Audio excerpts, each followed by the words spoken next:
Good morning प्यारे बच्चों। आज हम लोग पढ़ेंगे मंजरी कक्षा 7 पाठ 4 बहता पानी निर्मला। पाठ के लेखक हीरानंद सच्चिदानंद वात्स्यायन अज्ञेय हैं। पाठ का सारांश इस प्रकार है। लेखक को यात्रा करने का बहुत शौक था। नक्शे के सहारे वे पूरी दुनिया का मज़ा लेते थे। लेखक कहते थे कि यात्रा करने के कई तरीके हैं। एक तो सोच विचार कर यात्रा की जाए, कहाँ जाना है, कब जाना है, कहाँ कहाँ घूमना है, खर्चा कितना आएगा इत्यादि। दूसरा, आप योजना कहीं और की बनाएं और निकल जाएं कहीं और। अंग्रेजी की एक कहावत है, एक कील के कारण राज्य से हाथ धोना पड़ता है। ऐसा ही कुछ लेखक के साथ हुआ।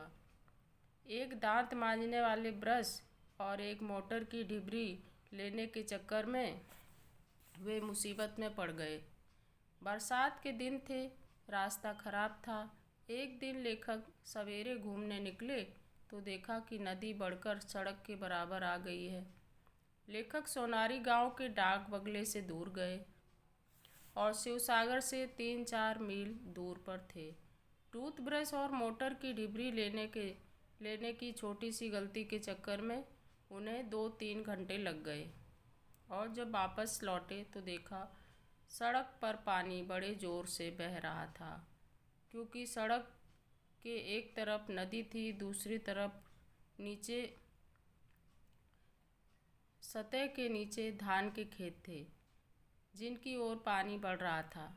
पानी के धक्के से कई जगह सड़कें टूट गई थी।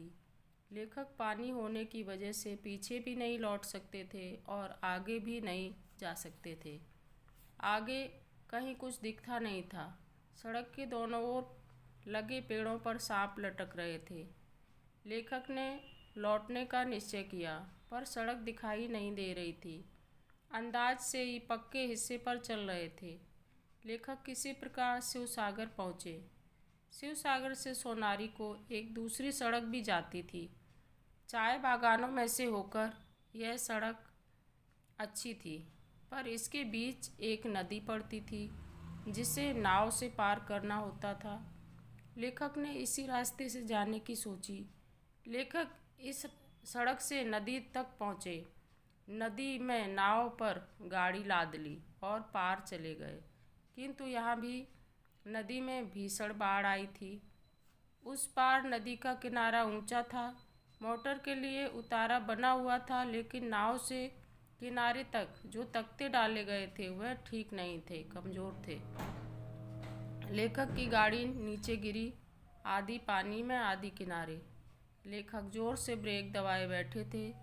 आधे घंटे तक किनारे पर बैठे रहने के बाद जैसे तैसे मोटर ऊपर चढ़ाई जा सकी। आगे ऊंची जगह पर एक गांव था।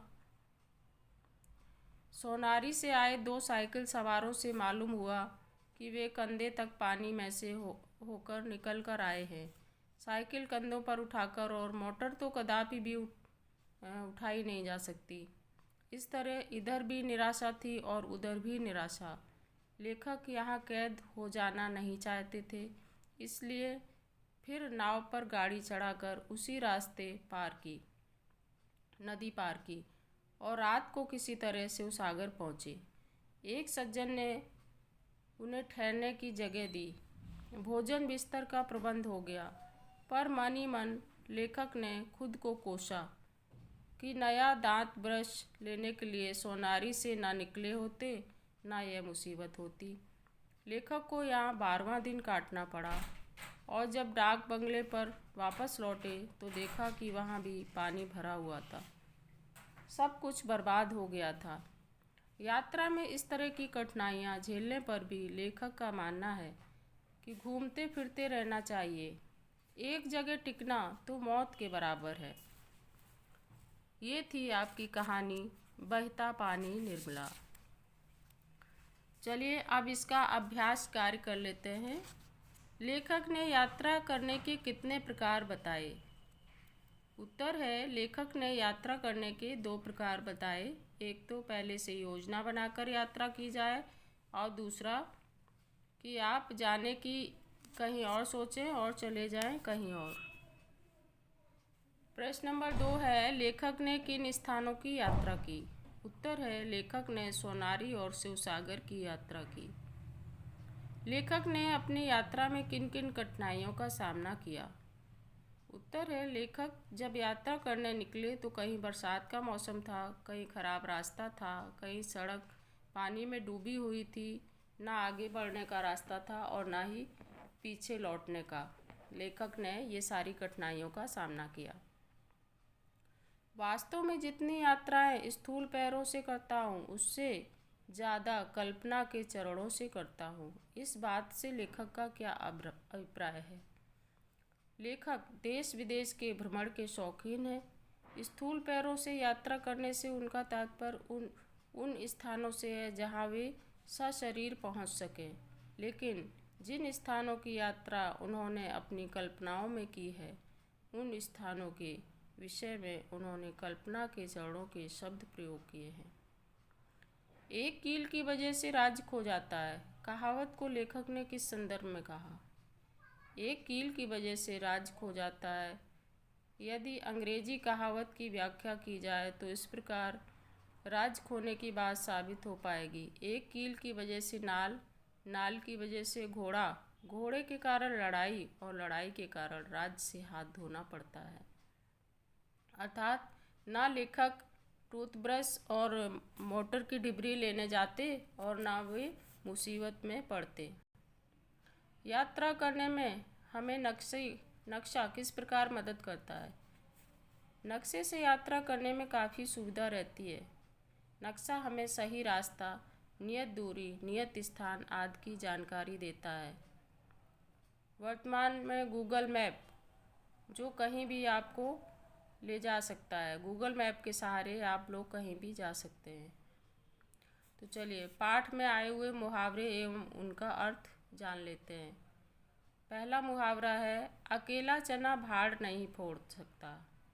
इसका अर्थ है कोई भी व्यक्ति अकेला कोई कार्य नहीं कर सकता। अगला मुहावरा है, आसमान से गिरा खजूर में अटका। अर्थ है मुसीबत से निकले, एक मुसीबत से निकले तो दूसरी मुसीबत आ गई। अगला मुहावरा, सूरदास की काली कमली चढ़े न दूजा रंग। अर्थ है आदतें पक्की होती है, बदलती नहीं, चाहे कोई कुछ भी कर ले। 100 सुनार की एक लोहार की।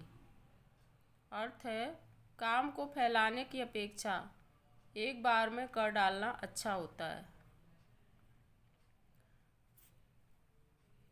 तो बच्चों ये था आपका पाठ। आप लोग इसको पढ़िए, वीडियो को सुनिए और समझिए। और वीडियो पसंद आए तो प्लीज़ शेयर करिए, लाइक करिए और सब्सक्राइब करिए।